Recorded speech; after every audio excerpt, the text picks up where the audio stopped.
Praise the Lord. Good morning. Praise God. So let's talk about the Word of God briefly.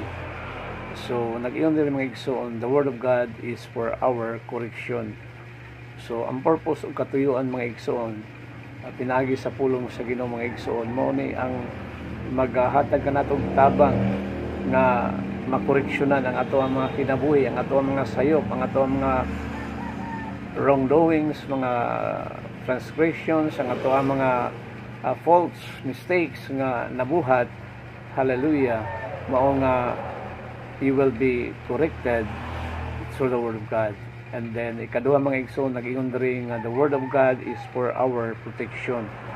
So ang purpose usab, hallelujah, ni ining pulong sa Ginoo mga igsoon, maghatag kini kanatog dakong tabang nga we will be protected, hallelujah, by God, nga iiway ipalayo ta sa mga dautan, sa mga peligro, sa kamatayon, nga tabangan ta, no, pinaagi sa kaluoy sa Ginoo, no, nga ipalayo ta sa mga dautan o kadaot sa kinabuhi.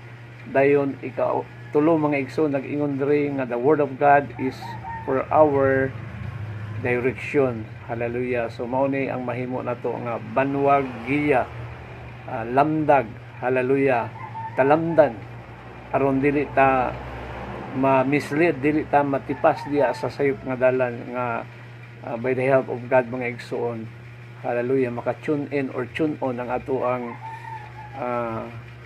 insakto nga padulngan sa ato mga kinabuhi pinaagi sa tabang sa pulong sa Ginoo. So thank you so much for watching. Until next time, God bless, and to God be all the glory. Amen. O Lord Jesus.